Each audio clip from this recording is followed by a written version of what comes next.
dalam diberikan kesehatan oleh Allah Subhanahu wa taala, selalu dalam lindungan dan hidayah dari Allah Subhanahu wa taala.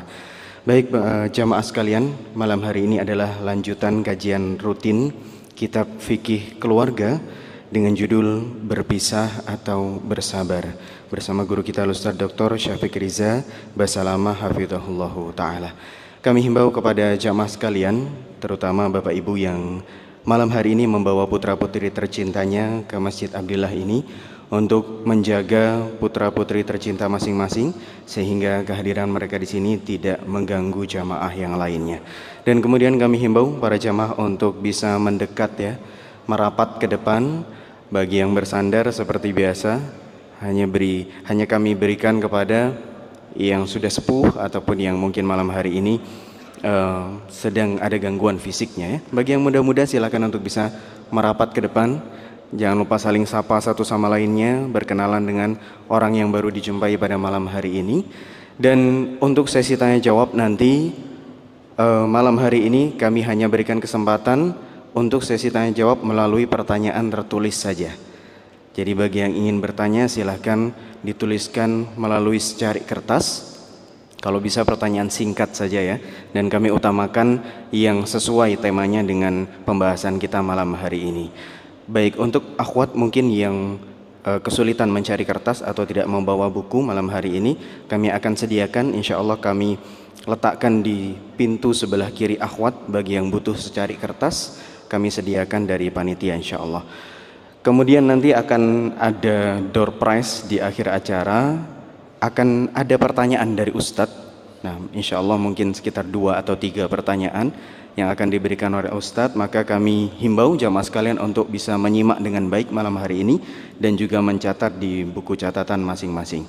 Barakallahu fikum. Segera kita mulai kajian rutin kitab fikih keluarga dengan judul Berpisah atau Bersabar bersama guru kita Ustadz Dr. Syafiq Riza Basalamah hafizahullah taala. Baik, silakan. Assalamualaikum warahmatullahi wabarakatuh. Alhamdulillah alladzi hadana li hadza wa ma kunna linahtadiya laula an hadana Allah. Segala puji bagi Allah Jalla Jalaluh. Dalam semua kondisi. Terkadang kita memuji Allah karena nikmat yang Allah berikan kepada kita. Iya. Memang seharusnya kita memuji Allah atas nikmat yang Allah berikan. Bagaimana dengan kondisi yang tidak sesuai dengan harapan? Ya kita tetap memuji Allah. Rasul sallallahu alaihi wasallam kalau beliau lagi dalam kondisi yang tidak diharapkan, beliau mengatakan alhamdulillah ala kulli hal. Segala puji bagi Allah dalam semua kondisi. Maka kita lihat apapun kondisi yang sedang menimpa kita atau musibah dan badai yang datang menerpa, salat kita ternyata nggak berubah. Kita tetap mengatakan alhamdulillahi rabbil alamin. Walaupun kita sakit di atas ranjang, walaupun kita sudah tidak mampu lagi untuk berwudu, bahkan kita tadi sholat dengan isyarat, tetap bacaannya nggak berubah. Alhamdulillahi rabbil alamin. Maka kita memuji Allah atas petunjuk yang Allah berikan kepada kita, sehingga kita bisa terus menjadi hambanya. Karena ada orang-orang yang di tengah jalan berubah menjadi hamba syaitan. Ada manusia-manusia karena godaan dunia dia diperbudak oleh harta, tahta, jabatan yang dimilikinya. Sehingga dia lupa bahwa sejatinya dia adalah budak milik Allah Azza wa Jalla. Tatkala Allah menyebutkan nikmat yang agung yang Allah berikan kepada Nabi Muhammad alaihi salatu wassalam, nikmat Isra, ya, berangkat ke Masjidil Aqsa di suatu malam kemudian balik pagi harinya beliau sudah ada di Mekah. Allah mengatakan subhanalladzi asra bi'abdihi. Maha suci Allah yang telah mengisrokan. Isra itu perjalanan di malam hari ya. Bi'abdihi, dengan hambanya. Hamba. Jadi kalau kita tahu kehormatan yang paling puncaknya tatkala engkau menjadi hamba untuk Allah Azza wa Jalla, bukan hamba untuk nafsu. Maka semoga Allah menyempurnakan nikmatnya buat kita, mematikan kita di atas hidayah ini, di atas agama ini, menjadi hamba yang taat. Karena pada hakikatnya innamal a'mal bil khawatim, amalan itu tergantung penutupnya. Allahumma salli wa sallim ala abdika wa rasulika sayyidina wa maulana Muhammadin wa ala alihi wa ashabihi ajma'in. Ya Allah, semoga salawat dan salam, berkah dan nikmat senantiasa engkau curahkan untuk hamba kekasihmu, untuk baginda Nabi kita Muhammad alaihi salatu wassalam, untuk keluarga beliau, untuk istri-istri beliau, untuk putra-putri beliau, dan untuk seluruh sahabat Nabi. Semoga Allah meridai kita bersama mereka. Rumah tangga siapa yang tidak ada masalah? Kita kasih hadiah, awal door prize diberikan kepada yang rumah tangganya nggak ada masalah. Nah, fadhal jamaah.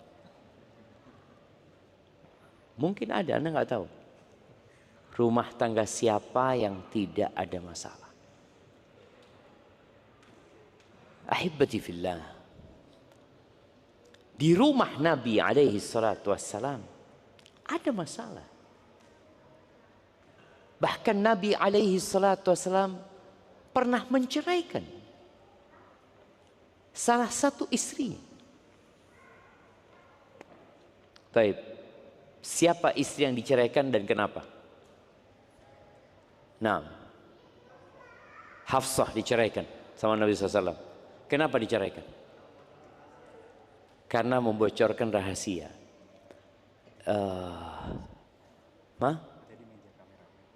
Oh, meja hadiahnya di meja kameramen katanya. Gimana jemaah?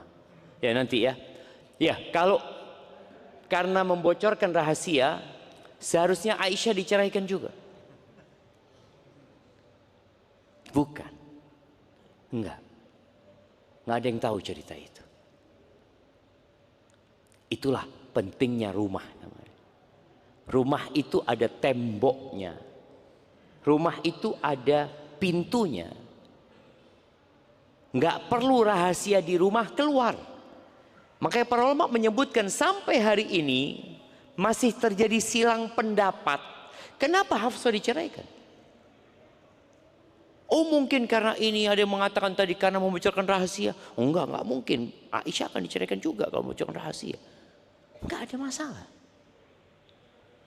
Maka enggak perlu kita membocorkan apa yang terjadi di rumah kita. Dia sudah pisah. Bahasanya kenapa bisa? Ya udah, enggak ada kecocokan. Antum tapi tetap ambil hadiahnya dia. Nah, jangan. Ada seorang laki-laki yang diisukan dia mau pisah sama istri. Diisukan. Biasa ya, desas-desus ini kalau sebuah rumah tangga lagi ada masalah, biasanya tetangganya dengar, ya sohibnya dengar, mulai rame. Iya, katanya mau firok gitu loh. Iya, katanya mau cerai, katanya. Akhirnya nih orang datang ke laki-laki ini. Ana dengar antum mau menceraikan istri antum. Kata dia, apa urusan antum sama istri ana? Urusan antum itu apa sama istri ana? Oh iya, kata dia, baru sadar dia, ada apa nih urusin dia? Dia ngomong kenapa? Kata, lu apa urusannya? Di sini pentingnya seorang muslim yang sudah baik keislamannya, dia akan meninggalkan perkara-perkara yang tidak ada urusan sama dia, yang nggak berguna buat dia. Dalam hadis Hasan bin Ali bin Abi Thalib radhiyallahu anhuma, Nabi sallallahu alaihi wasallam bersabda, min husni islamil mar'i tarkuhu ma la ya'ni. Termasuk bukti baiknya Islam seseorang. Jadi kalau antum mau tahu Islam antum baik atau tidak, anak ini Islamnya sudah baik apa enggak? Dia meninggalkan hal-hal yang tidak ada manfaat, yang tidak berguna buat dia, yang tidak ada urusan dia di situ sebenarnya. Maka sebagian kita itu sibuk nonton berita yang tidak ada hubungan sama dirinya. Itu bukti kalau Islam antum belum benar. Sibuk scrolling TikTok, IG yang antum nggak ada manfaat. Setelah 1 jam antum nonton, aneh dapat apa? Urusan bukan urusan ana. Kenapa ana sibuk? Oh, artis fulan cerai sama suaminya. Kenapa ya? Lihat beritanya. Nanti lihat, oh ada link lagi bawahnya, dilihat lagi. Nanti ada link lagi. Terus setelah itu antum dapat apa? Ya nggak ada urusan apa-apa. Emang antum mertuanya dia? Ya bukan, Ustaz. Tetangga? Enggak juga, kata dia. Besan? Bukan. Terus siapa antum? Ya fans. Astagfirullahaladzim. Baik, cerita orang tadi itu yang nggak mau membocorkan kenapa dia menceraikan istri. Kenapa dia mau menceraikan istri? Setelah berapa waktu cerai beneran, jam. Benar terjadi perceraian. Sudah. Akhirnya sang istri setelah selesai masa nikah sama orang lain. Datang lagi sahibnya ini. Oh, sekarang ana mau tanya, kata dia. Kenapa antum ceraikan dia? Kata dia, istrinya orang. Ada apa urusan anak? Udah nikah sama orang gitu loh. Antum tuh apa urusannya gitu loh. Apa urusannya? Inilah kadangkala permasalahan di dalam rumah tangga menjadi besar dan sulit untuk diselesaikan ketika bocor. Jadi ada bocor halus, ada bocor. Iya, anak punya roda mobil itu masuk ke tambal ban, kata dia, aman Ustadz, kata dia, tambah angin aja. Kenapa? Bocornya ringan, kata dia. Ya sudah. Tapi pernah ban itu katanya nggak bisa Ustadz. Ini bocornya di samping Ustadz. Ya harus ganti ban. Nah, mungkin seperti itu. Kalau kondisi istri antum bocornya di samping kayak ban tadi, nggak bisa ditambal, ya udah ganti. Mau gimana? Tapi kalau bocor halus, ya bismillah lah. Lu nanti kalau dalam perjalanan saat kurang, ya tambah angin. Sampai kapan? Sampai mati. Tambah angin itu sampai mati gitu jamaah. Selama bocornya halus tadi. Atau bocornya besar Ustaz. Tapi ada cara lain ternyata Ustaz. Pakai ban dalam. Oh iya. Pintar juga jamaah. Jadi ada yang ditambah supaya dia tetap bisa bertahan. Maka di sini banyak rumah tangga yang terkadang orang itu yang ngomongnya sudah di ujung tanduk ya. Rumah tangganya sudah di ujung tanduk, kata dia. Dia nggak tahu mau berbuat apa. Muncul tema tadi. Berpisah atau bersabar. Kalau suami mau berpisah, ya mudah buat dia. Dia tinggal ngomong sama istrinya, aku ceraikan kamu. Atau dia ngomong, udah engkau bawa baju-bajumu, engkau pulang ke rumah orang tuamu. Tapi apakah ucapan itu tepat atau tidak? Boleh jadi setelah dia keluar dari rumah ke tempat orang tuanya, padahal antum masih ingin balik sama dia sebenarnya. Antum melakukan itu hanya shock terapi sama dia, akhirnya nggak bisa balik karena mertua nggak terima. Maka dalam agama kita, kalau engkau mau menceraikan, jangan diusir, tetap di rumah. La tukhrijuhunna min buyutihinna. Ini adab dalam bercerai. Jangan kalian keluarkan mereka dari rumah-rumah mereka. Artinya kalau engkau mau ceraikan dia, ceraikan di rumah. Aku ceraikan engkau. Tak usah keluar rumah. Illa ayyatina bifahishatin mubayyinah. Kecuali kalau istrinya melakukan perbuatan keji yang nyata. Nggak mungkin serumah lagi udah. Atau mulutnya Ustaz, na'udzubillah. Nanti kalau dia tetap di rumah, anak-anak jadi korbannya nanti. Lebih baik dia keluar. Ada kondisi memang mulut istri mungkin yang nggak bisa dikontrol ya, yang na'udzubillah suka melaknat, mengutuk ya. Beda lagi ceritanya. Tapi tadi, kalau engkau mau ceraikan, ceraikan di rumah, sudah biarkan sudah. Dia tahu dia diceraikan. Dan kita udah bahas ya tentang hukum perceraian. Di masa iddah, istri yang diceraikan masih istri. Artinya istri nggak harus pakai jilbab di depan suaminya. Ya udah, dia buka, dia pakai make up ya, dia bersolek, dia pakai baju yang mini-mini di depan suaminya untuk godain suami, boleh nggak? Udah diceraikan, boleh nggak? Boleh, ketika tolaknya tolak raj'i. Tolak pertama, tolak kedua itu boleh. Jadi istri bebas seperti istri. Kalau sudah keluar iddahnya udah selesai. Tapi ketika belum keluar masa iddahnya dia masih istri. Ingat, tolaknya bukan tolak bain. Istilah tolak bain itu tolak yang nggak bisa rujuk.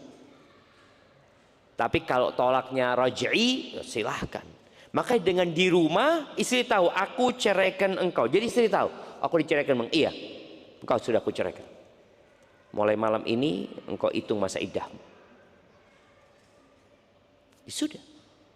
Suami pulang, boleh satu ranjang. Boleh. Istri punya hak sandang, pangan, papan, tetap nafkahnya dikasih. Selama istrinya tidak nusyuz. Sudah. Dikasih nafkah semuanya. Kemudian nanti harapannya ada rujuk ya. Harapannya. Boleh jadi setelah 1 bulan. Setelah 2 bulan. Dilihat istrinya kok Masya Allah ya. Kalau kemarin masalahnya dia diceraikan gara-gara sholatnya telat-telat umpamanya. Kemudian dia keluar rumah tanpa izin ini itu. Dilihat istrinya sekarang Masya Allah lebih sering di rumah, lebih sering ngaji, boleh rujuk. Tapi kalau istri yang tidak suka sama suaminya, istri bisa khulu. Ingat ya, khulu ini bukan gugat cerai atau cerai gugat. Khulu ini cerai gugat plus mengembalikan sesuatu. Jadi sang istri bukan mengatakan kepada suaminya ceraikan aku. Kalau ceraikan aku, diceraikan sama suaminya, cerai bukan khulu. Tapi kalau khulu itu dia menebus dirinya. Maka para ulama menyebutkan apa saja lafaz yang bisa dipakai untuk khulu. Yang paling familiar adalah khulu itu sendiri. Seorang suami mengatakan khala'tuki kalau bahasa Arab ya, aku menghulukmu, berarti istri punya kewajiban yang mengembalikan mahar. Karena suami tidak menceraikan. Atau sang suami ditawari sama istrinya, akhtali'u nafsi minka, aku menanggalkan dirimu, aku khuluk diriku darimu. Aku menanggalkan ya pernikahan ini, aku mau pisah sama engkau. Jadi ketika menggunakan lafaz khulu, maka di situ ada pengembalian yang namanya mahar atau apapun yang disepakati. Atau suami mengatakan, yang kau ceraikan dirimu sudah, tapi berikan kepada aku sekian dan sekian. Nggak ada masalah. Boleh jadi maharnya, boleh jadi lebih banyak dari maharnya, boleh jadi lebih sedikit dari maharnya. Tergantung kesepakatan.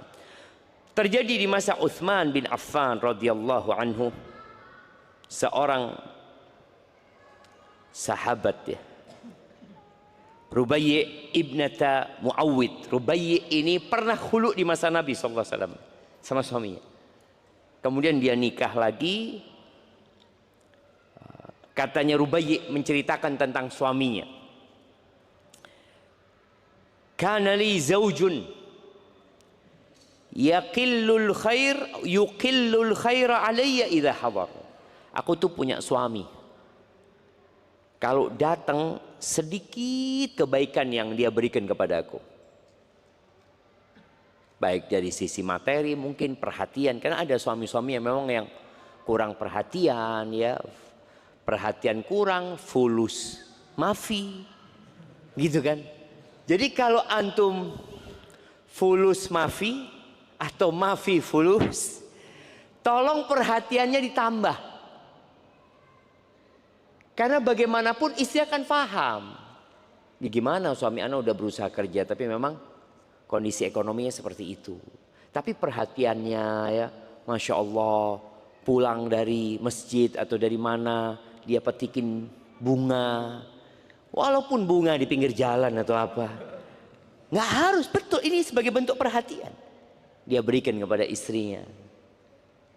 Kemudian mungkin ketika dia habis makan, mungkin makanannya cuma tempe sama sambal, dia katakan jazakillah khair sayangnya, makasih banyak ya.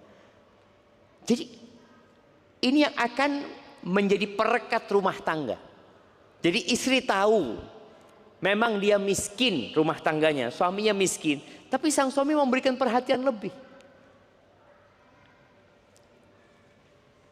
Ada yang sudah miskin, mafi fulus, mafi perhatian. Judol. Tambah sudah mafi fulus, judol lagi, pinjol tambah ruwet cuma. Pulang malam telat. Pulang malam bawa fulus nggak apa-apa gitu kan. 2M. Masya Allah, ngerampok di mana bang? 2M ini malam-malam gitu kan. Jadi tadi perlu perhatian nih. Rubayyi mengatakan, suamiku tadi kalau ada di rumah, waduh, sedikit kebaikan dia. Wa yahrimuni idza ghab. Jadi kalau di rumah sedikit, kalau lagi safar nggak ngasih apa-apa. Tuh gimana sih? Ini kan seharusnya tadi kalau safar ninggalin sesuatu ya. Kan ada safar sudah habis sudah. Terus ya sudah cari sendiri gitu. Kan ada suami-suami yang istrinya dipaksa untuk cari fulus. Ini Rubayyi mengeluhkan sikap suaminya. Qalat fakanat minni zallatun yauman. Suatu hari terjadi ya masalah lah dari aku. Suatu hari. Ya mungkin dia ribut sama suaminya, akhirnya katanya Rubayyi, akhtali'u minka bikulli syai'in amliku. Aku menghulukmu dengan semua harta yang kumiliki. Bayangin, udah capek nih cuman. Kadang-kadang perempuan habis itu nyesel dia. Kata suaminya, "Na'am." Dia fulus ini gitu cuman. Bisa nikah lagi dia, ruwet sama ini, kata dia, sudahlah. Na'am sama. Ini khulu tadi. Boleh dengan yang lebih banyak daripada hartanya. Kemudian qultu fa fa'altu, sudah. Aku iyakan. Karena udah capek gitu. Istrinya juga udah capek gitu. Dapat suami kayak gini, akhirnya dia menebus dirinya dengan harta tadi. Oleh karena itu, pekan lalu disampaikan bahwasanya jangan salah memilih pasangan. Apalagi istri. Kalau engkau salah, sulit lepasnya gitu loh. Karena banyak orang yang berpikir ya sudah dia kabur, jatuh cerai. Enggak. Suaminya enggak pulang-pulang, jatuh cerai. Tidak. Sampai kapanpun engkau istri, enggak bisa lepas. Kecuali engkau tadi suaminya enggak ada, baru ngajukan ke pengadilan. Nunggu setelah diputuskan oleh pengadilan. Maka Rubayyi merasa senang, tapi pamannya nggak terima. Abahnya mungkin sudah meninggal dunia, paman yang menjadi walinya. Fakhasama ammi Mu'ad ibn Afra ila Uthman. Pamannya Mu'ad bin Afra datang ke Uthman bin Affan. Sepertinya Uthman khalifahnya pada waktu itu, radhiyallahu taala anhu, fa ajazal khulu. Dan Uthman menerima khulu itu. Terjadi khulu dengan semua yang dimiliki oleh Muawid ini. Wa amarahu an ya'khudha iqasa ra'si famaduna. Dan memerintahkan kepada Uthman untuk mengambil sampai tali rambutku. Dan yang lebih kecil dari rambut kasihkan. Soalnya engkau mengatakan aku menghulu diriku, menghulu darimu, melepaskan diriku dari darimu dengan semua yang aku miliki. Bi kulli syai'in amliku.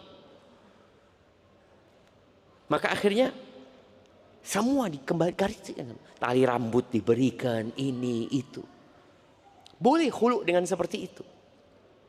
Tapi apakah memang harus? Apakah masalahnya tidak bisa diselesaikan dengan sabar? Jemaah, ada masalah yang mungkin menurut kita pelik.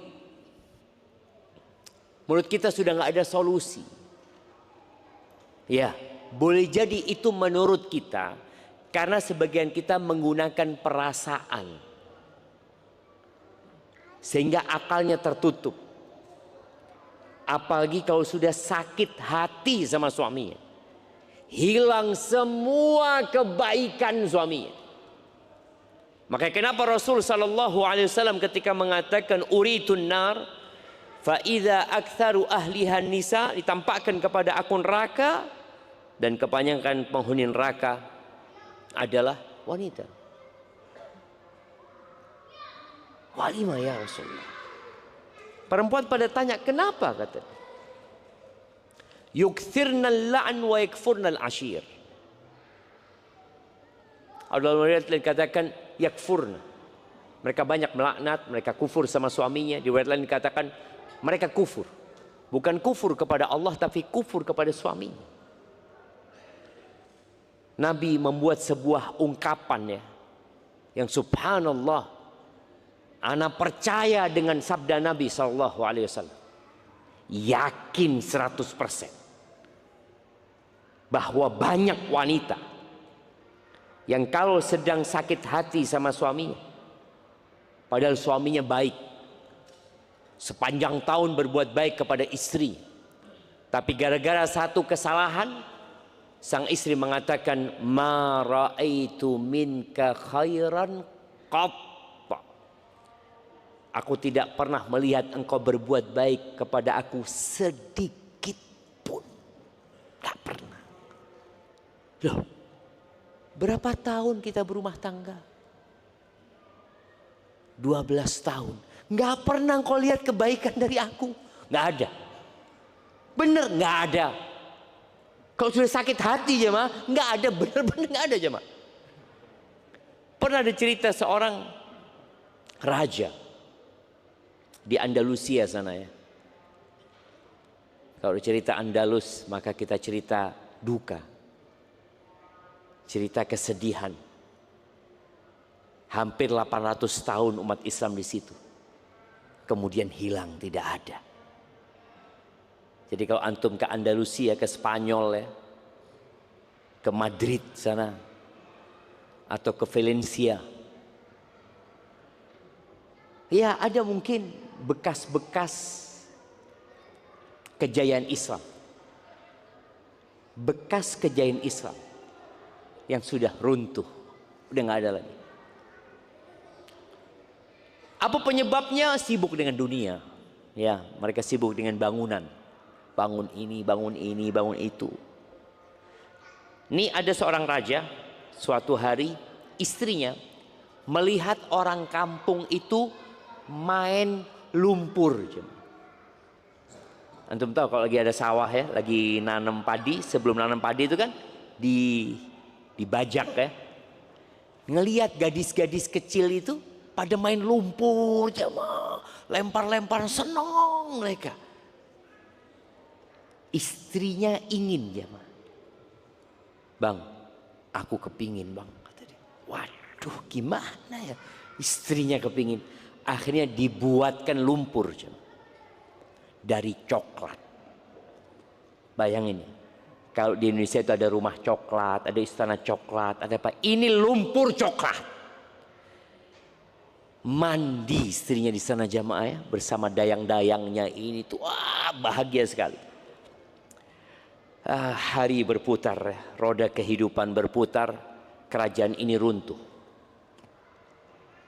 Dan akhirnya sang raja dengan permaisurinya hidup gelandangan.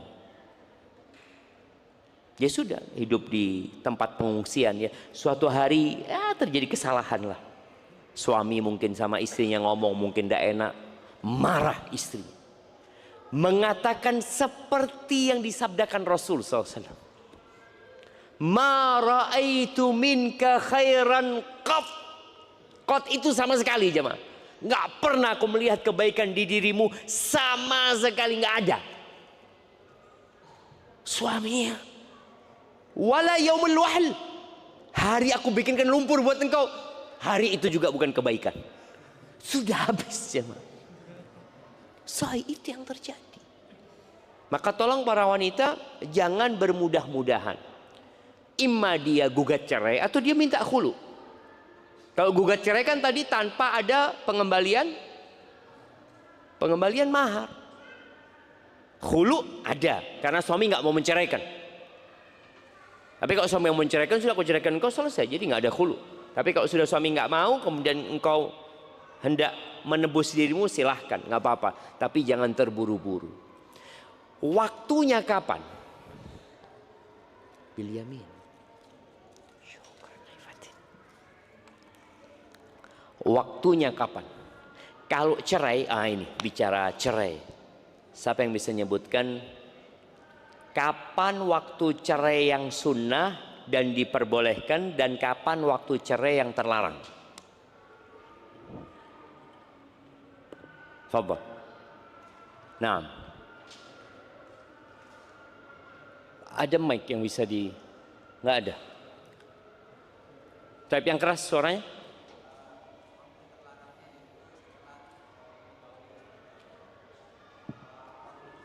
Waktu terlarang itu dalam kondisi suci yang sudah digauli. Siap.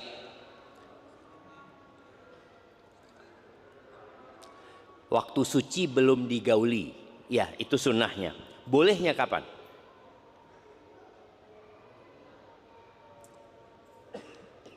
Yang larang itu kan tadi satu.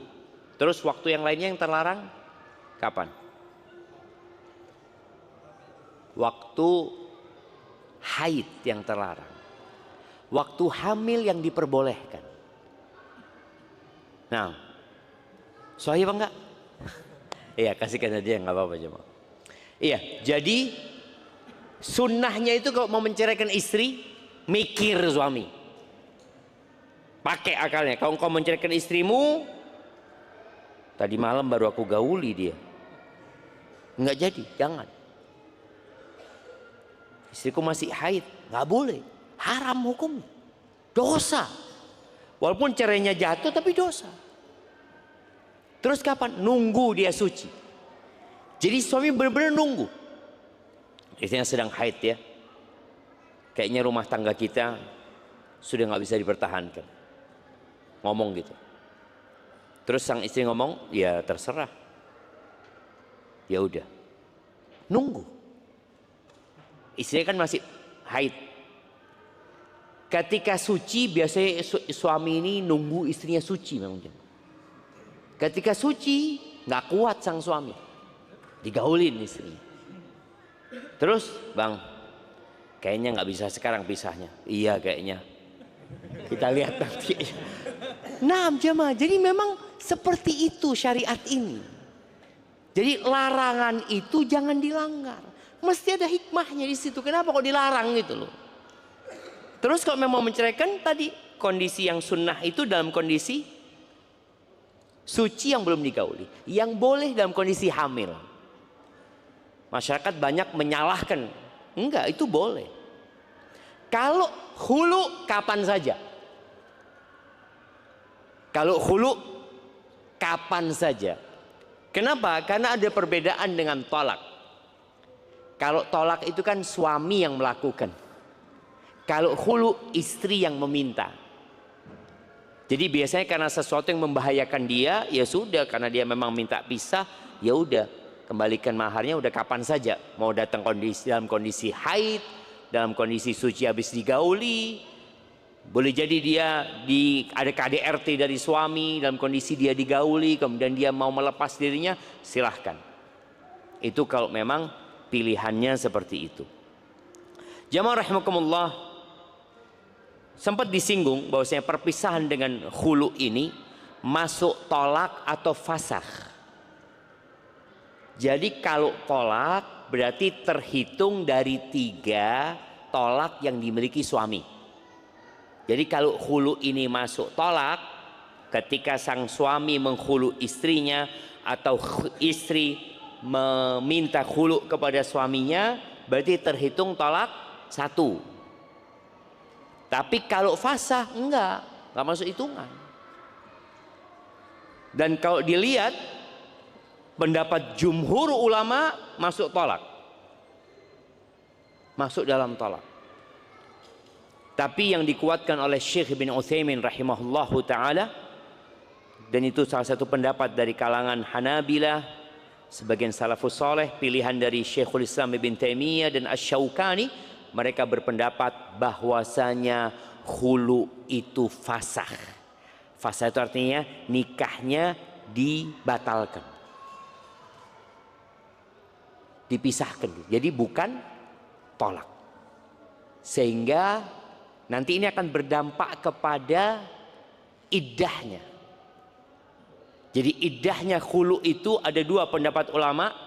Jumhur mengatakan iddahnya seperti tolak. Tapi pendapat yang mengatakan itu fasah, enggak. Ditunggu sampai suci dia selesai. Barakallah. Jadi namanya istibra, memastikan bahwasanya dia enggak mengandung, dia enggak hamil. Itu aja. Setelah itu sudah selesai, dia boleh nikah. Barakallahu fiik. Kita dengarkan azan dulu.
Allahumma salli wa sallim ala nabiyina Muhammad. Maka jamaah, buat yang berpikir untuk berpisah, maka tolong bermusyawarah. Kalau dia nggak mau bermusyawarah sama orang, karena ada orang yang tertutup ya, maka saran ana, tulislah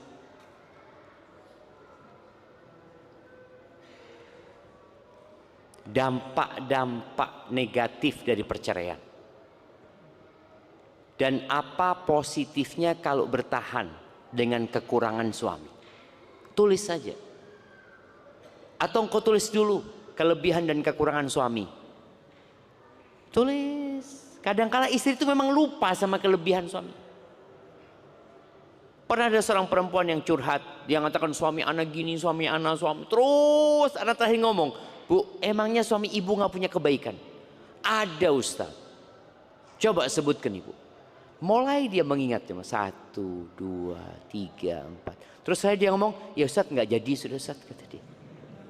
Nah, ketika dia ingat, kalau dia menjadi janda, siapa yang gembira? Apakah dia akan gembira ketika menjadi janda? Atau ternyata setan yang gembira dan bertepuk tangan? Dan boleh jadi teman-temanmu yang memang hasut dengan dirimu, yang akan gembira dengan perceraianmu.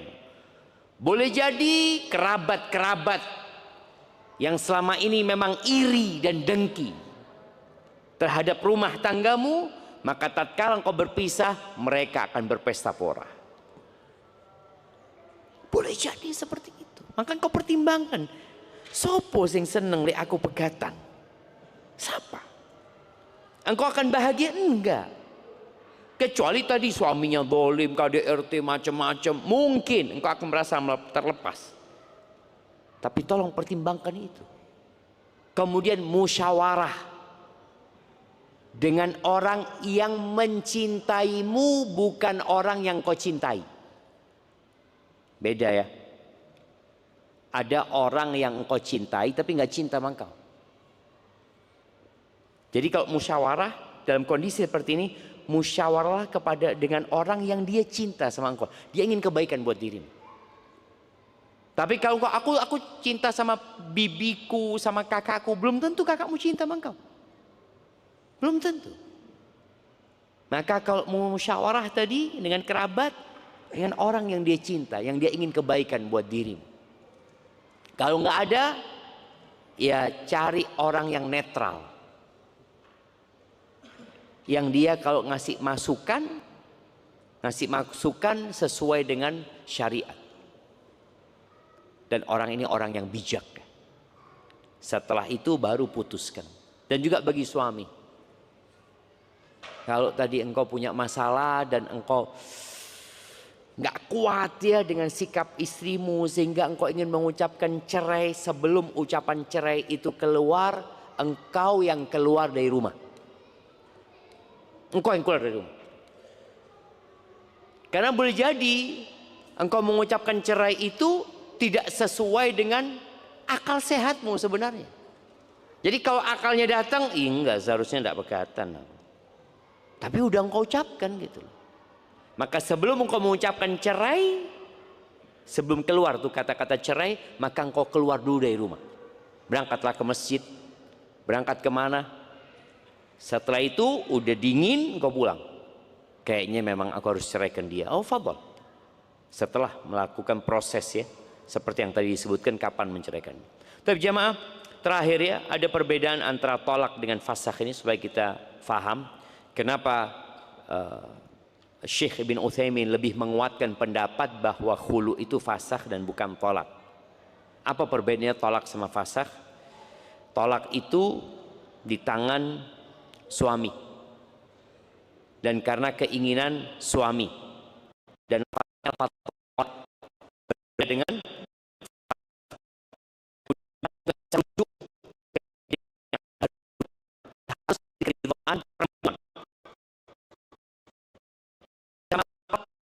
kalau tolaknya nggak tolak bain, nggak ada masalah, rujuk tanpa keridhaan perempuan. Kemudian yang ketiga, fasakh sebelum ngumpulin istri itu tidak harus bayar mahar dia kepada istri. Kalau dia fasakh, padahal dia belum ngumpulin istrinya, jadi nggak ada mahar yang diberikan kepada istrinya. Tapi tolak, kalau sebelum masuk, sebelum ngumpulin istrinya dia ceraikan istrinya, setelah ditetapkan berapa maharnya, maka sang istri berhak mendapatkan setengah maharnya. Beda sama fasakh tadi. Kemudian fasakh tidak dihitung dari jumlah talak yang dimiliki oleh seorang suami. Kemudian tolak, ini yang penting berkaitan dengan tolak. Tolak itu tidak mengikuti keputusan pengadilan. Tolak itu. Tapi kalau antum ingin surat cerai, harus dengan keputusan pengadilan. Tapi kalau hukum agama, tolak itu tidak ada urusannya sama hakim. Karena kalau kita ke pengadilan, antum sudah menceraikan istri antum 3, berangkat ke pengadilan, pengadilan mengatakan apa? Belum, antum belum menceraikan istri antum. Betul, secara hukum negara belum. Mana buktinya? Bahkan seorang yang mau menceraikan istrinya itu harus ada izin dari pengadilan. Dia dikasih, ya kalau memang udah nggak bisa dilanjutkan, oke, engkau silahkan ucapkan cerai kepada istri. Itu kalau urusannya sama buku cerai, apa? Surat cerai, surat apa? Akta cerai itu seperti itu. Tapi dalam hukum agama, tolak itu nggak ada urusannya sama wahazluhun najiddun. Ada 3 perkara. Yang seriusnya serius, yang humornya guraunya serius. Sebutkan 3. Nah, ada hadiahnya. Mana yang mau jawab? Sebelah kanan belum ada yang jawab dari tadi. 3 perkara. Yang seriusnya serius, guraunya serius. Nah, fadal.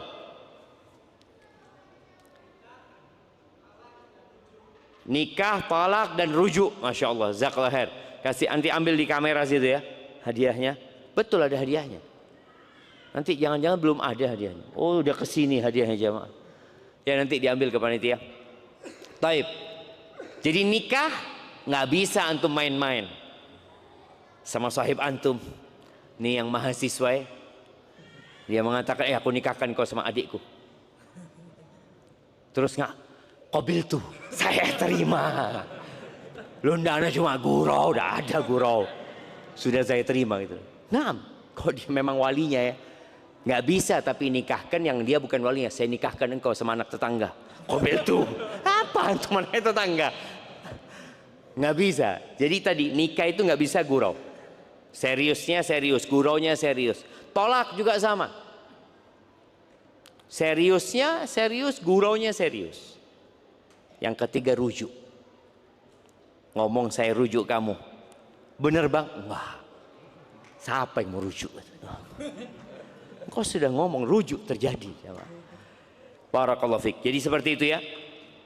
Ingat, kalau talak ini nggak ada urusannya sama pengadilan dan tidak ada urusannya dengan keridhaan istri. Oh, saya nggak mau diceraikan, nggak ada urusan sama keridhaannya. Karena ini memang di tangan suami. Beda sama fasakh, nanti ada urusannya sama pengadilan. Atau yang khulu tadi, kalau dimasukkan fasakh, ini berkaitan dengan keridhaannya istri. Istri memang yang minta gitu loh. Kemudian fasakh itu tidak terjadi kecuali dengan sebab. Salah satu sebabnya adalah aib umpamanya. Laporan suami saya ini, mohon maaf, nggak bisa dia gitu. Nggak bisa apa? Nggak bisa sudah. Dia menjawabkan, ya sudah, bisa fasik. Ternyata suaminya impoten, ngomongnya seperti jemaah. Atau aibnya ada di istrinya. Beda sama tolak. Tolak itu terjadi karena sebab atau tanpa sebab. Barakallahu fiik. Itu mungkin berkaitan dengan pembahasan kita. Ini ada pertanyaan yang udah masuk. Masya Allah. Ustaz, suami saya itu baik. Sudah 23 tahun kami menikah, hampir nggak pernah dia bentak saya. Saya doakan suami saya yang berada di sini, Masya Allah, ada di sini suaminya. Moga Allah bangunkan rumah di surga dan Allah masukkan ke surga Firdausil A'la. Ustaz, kalau saya berjanji ingin saling memandikan jenazah kami, dan ini tandanya kami tidak boleh berpisah, apa ada amalan atau doa agar saya bisa bersabar?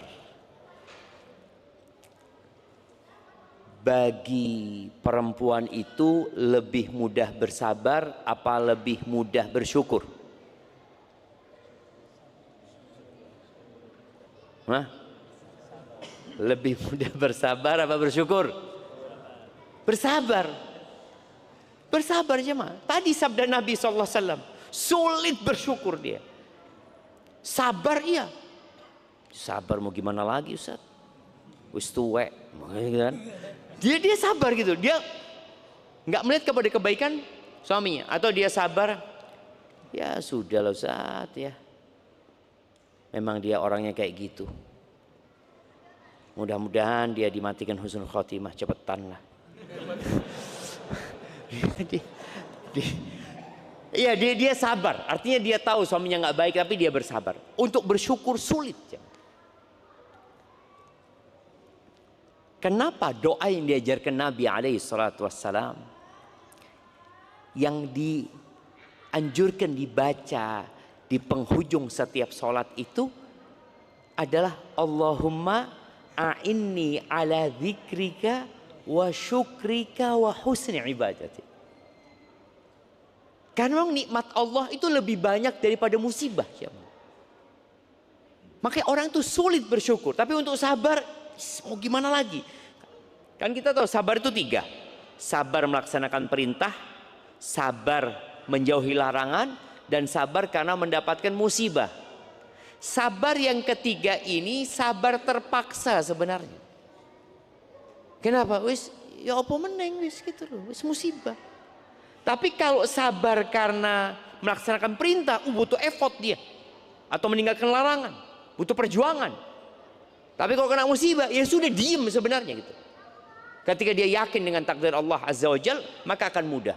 Makanya kalau pertanyaannya, apa doa atau amalan agar orang itu bisa bersabar menghadapi suaminya? Maka yang pertama, lihatlah kepada kelebihannya. Yang kedua, banyak berzikir. Zikir itu ghidha. Zikir itu makanan jiwa kita. Jadi ketika antum kasih makanan terus ya, jiwa itu akan jadi tenang. Hati akan tunduk. Ala bidzikrillah tatmainnul qulub. Sesuai dengan konsistensi antum berzikir, seperti itu pula antum akan mendapatkan ketenangan. Zikrun nas, menyebut, mengingat manusia itu nyakitkan hati. Jadi kalau antum ngobrol orang ya, baca orang, nonton orang, tapi ketika yang antum baca tentang Allah, yang antum dengar tentang Allah, yang antum tonton tentang Allah, maka hati antum akan menjadi hati yang diridhain Allah Azza wa Jalla. Maka perbanyak zikir. Kemudian yang ketiga, yang menyebabkan orang itu bisa menerima kenyataan dan berharap tadi mati husnul khatimah bersama suaminya, adalah keyakinan dengan takdir Allah Azza wa Jalla. Makanya doa yang diajarkan Nabi SAW ya, yang sering beliau bacakan bersama para sahabatnya, Allah maksim lana min khasyatika ma tahulu bihi bainana wa baina ma'asik. Ya Allah, bagikan buat kami rasa takut kepadamu yang dengannya terhalang kami dari perbuatan kemaksiatan. Wa minat ta'ati ma tuballighuna bihi jannatak. Dan bagikan buat kami ketaatan kepadamu yang dengannya engkau sampaikan kami ke surgamu. Wa minal yaqin ma tuhawwinu bihi alaina masaibad dunya. Dan berikan kepada aku keyakinan yang dengannya musibah-musibah dunia jadi ringan. Kadangkala kita merasakan musibah itu begitu beratnya karena iman kita kurang. Ini takdir Allah. Sebelum engkau lahir udah ditulis. Dan Allah itu lebih sayang sama engkau daripada orang tuamu. Yakin Allah lebih sayang sama kita daripada orang tua kita. Dan yakin ketika Allah memberikan musibah, bala, itu karena cinta. Idza ahabballahu abdan ibtala. Kalau Allah cinta kepada hamba, Allah kasih bala. Yakin bahwasanya orang yang paling berat balanya orang yang paling soleh. Maka asyaddun nasi balaan al-anbiya. Orang yang paling berat balanya para nabi. Ketika kau yakin gitu, aku belum apa-apa berarti musibahku. Iya, belum apa-apa. Cuma engkau menganggapnya besar. Bandingkan balakmu dengan balak saudara-saudara kita yang ada di Gaza. Bandingkan balakmu dengan orang-orang yang terkena gempa, kemudian tertimpa bangunan harus diamputasi kakinya, kehilangan suaminya, kehilangan anak-anaknya, kehilangan pekerjaannya, hidup cacat seumur hidupnya. Bandingkan, belum apa-apa. Tapi yang menyebabkan orang itu jadi nggak sabar melihat ke atas. Oh, fulana enak hidupnya, fulana seperti ini, fulana seperti ini. Engkau balak terus hidupku. Nah, itu gara-gara tidak melihat kepada yang di bawah. Jadi kalau bicara amalan, mungkin itu beberapa amalan yang perlu dilakukan. Dan doa minta sama Allah supaya dimatikan husnul khatimah. Jadi kita perlu minta bagaimana rumah tangga kita dijaga. Di antara doanya adalah Rabbana hablana min azwajina wa dzurriyyatina qurrata a'yun waj'alna lil muttaqina imama. Barakallahu fiik ya. Semoga rumah tangganya dijaga semuanya. Assalamualaikum warahmatullahi wabarakatuh. Ustadzuna, ada 2 pertanyaan. Jika bersabar dan bertahan dalam pernikahan namun terzolimi karena istri tidak melayani lahir batin, apakah saya berdosa atau berpahala? Berat ini jemaah. Istri tidak melayani lahir batin.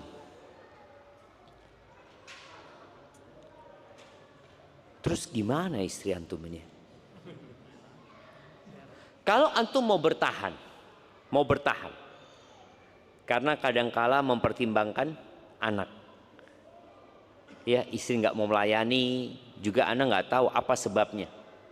Kadangkala ada suami-suami yang pernah melakukan kesalahan sehingga istrinya akhirnya ilfil ya, udah lagi nggak sama suaminya, nggak mau ini itu ya. Maka bersabarlah antum. Jadi kalau ternyata antum mempertahankan rumah tangga disebabkan tujuan yang mulia, antum akan dapat pahala insya Allah. Nggak ada masalah. Cuma yang jadi pertanyaan, bagaimana antum menyalurkan syahwatnya ketika istri tidak melayani? Oh, alhamdulillah Ustaz, anak sudah nikah lagi Ustaz. Mau gitu kan? Nggak ada masalah gitu kan. Artinya dia bersabar dengan yang ini, tapi dia bisa menyalurkan syahwatnya di tempat lain. Atau enggak Ustaz? Anak tahu anak pernah berbuat salah, dan anak sekarang alhamdulillah sudah 3 tahun puasa mutih Ustaz. Oh, puasa mutih. Puasa Daud yang sunnah jamaah, puasa Daud, anak sehari puasa, sehari nggak puasa, seperti itu. Mamanya itu yang dianjurkan, nggak ada masalah. Kalau ditanyakan apakah antum berdosa? Enggak. Kalau antum menerima kondisi itu, bahkan antum bisa berpahala gitu loh. Tapi tinggal dilihat kenapa antum mempertahankan, apa niatnya antum sebenarnya. Karena ada orang yang niatnya duniawi. Apa niat duniawi? Ya kalau anak cerai Ustaz, repot karena anak pegawai negeri. Urusannya ini itu, urusannya dunia. Maka tolong niatkan untuk akhirat antum tadi, bersabar sebagai penghapus dosa dan pengangkat derajat antum insyaallah.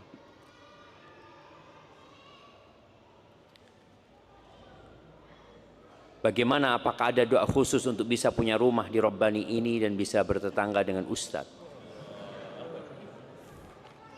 Antum tanya dulu sama yang tinggal di Rabbani ini. Iya. Jadi kalau antum mau beli sesuatu, perlu memastikan terlebih dahulu. Yang pertama memang tetangganya. Dimanapun ya. Belum tentu antum tetanggaan sama anak nggak pernah ketemu anak juga gitu kan. Wah, nah ternyata di sini harapannya tetangga sama Ustadz, ketemu Ustadz sebulan sekali gitu loh. Hasan jadi mahasiswa STDI. Insya Allah tiap hari ketemu anak. Dari mana? Barakallahu fikum. Jika setelah talak 1 dan 2, lalu suami ingin rujuk, apakah harus ijab qabul kembali antara suami dan wali dari istri? Bagaimana ketentuan rujuk yang benar? Jazakallah khairan. Iya, apabila talak 1 dan 2 dan belum selesai masa iddahnya, maka tidak perlu nikah baru. Yang perlu ya suami merujuk. Merujuk bagaimana? Ya dengan ucapannya, saya rujuk kamu. Sudah, kita udah rujuk. Mamanya seperti itu. Dan ingat, ketika masa iddah nggak perlu keridhaan istri. Istri nggak bisa ngomong nggak mau aku, nggak bisa, karena posisinya dia diceraikan dan berada di masa iddah. Beda dengan khulu tadi ya. Jadi kalau prosesnya ya tinggal ngomong rujuk. Ada di daerah kita ini istilah nganyari nikah. Apa maksudnya nganyari nikahnya? Hah? Ya memperbaharui nikah itu ya apa? Apakah karena kayaknya kita sudah lama nikah ini, udah 30 tahun, yuk nganyari yuk. Apa seperti itu maksudnya nganyari nikah ini? Atau karena cerai kemudian nganyari nikah? Jadi kalau selesai masa iddahnya udah keluar, maka bukan nganyari nikah, memang nikah. Nikahnya sudah nggak ada. Engkau sudah bukan suami istri. Maka perlu ada melamar lagi, bisa diterima, bisa ditolak. Seperti nikah yang awal dulu. Ada wali, ada 2 saksi, ada mahar. Mamanya istri ngomong, sang suami udahlah yuk balik yuk. Kata. Setelah selesai masa iddahnya. Kata istri, nggak apa-apa balik. Kalau engkau memang mau, tapi nikah baru. Aku minta maharnya rumah itu buat aku. Boleh nggak? Boleh.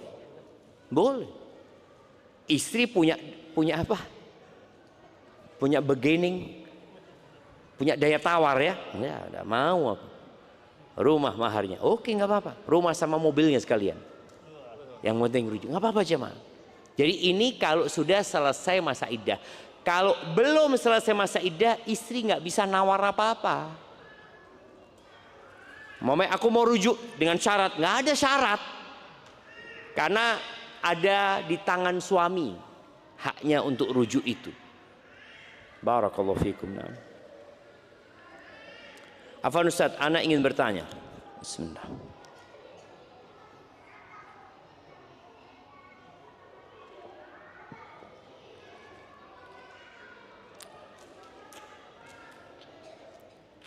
Seorang suami, dia tidak menafkahi istrinya selama 3 bulan dan bahkan lebih, Ustaz. Gimana hubungannya? Apakah seorang istri boleh minta cerai? Syukron. Iya, berkaitan dengan istri yang suaminya tidak memberikan nafkah. Ada pilihan buat istri. Yang pertama, istri tetap melayani suami dan semua kebutuhan untuk hidupnya itu dihitung utangnya suami. Mamanya 1 bulan butuh biaya hidup 3 juta. 3 bulan nggak ngasih nafkah, berarti suami punya utang berapa? 9 juta. Istri tetap melayani suami. Itu pilihan pertama. Pilihan yang kedua, istri melayani suaminya tetap dan menghitung nafkah itu sodakoh dari istri kepada suami. Jadi nggak dihitung utang, hitung sodakoh.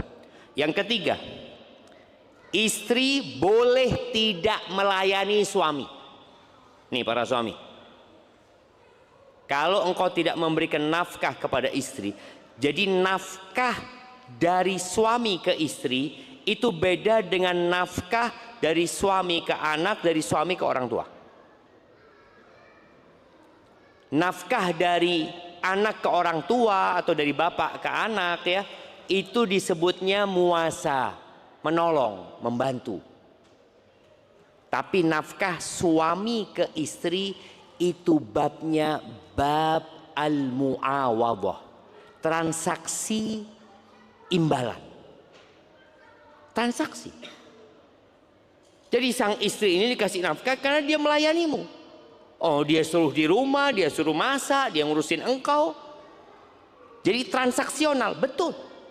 Tapi tadi kita sebutkan boleh jadi ya istri menganggapnya utang atau istri mengikhlaskan sebagai sedekah. Yang ketiga, istri tidak melayani dan istri keluar dari rumahnya. Enggak, aku ke tempat orang tua. Engkau nggak ngasih nafkah.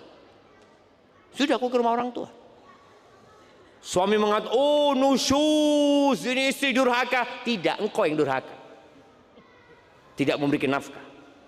Maka pentingnya belajar supaya semua tahu mana hak dan kewajibannya.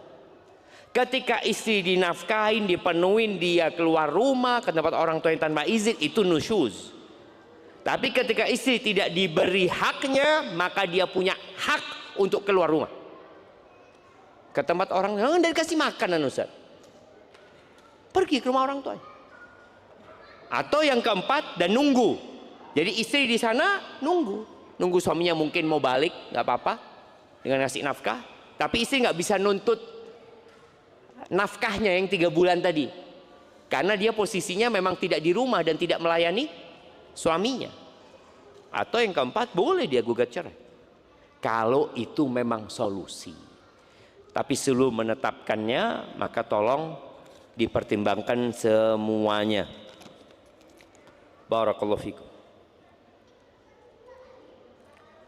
Bagaimana hukumnya jika pria menikah menggunakan nama palsu saat ijab qabul? Apa sah?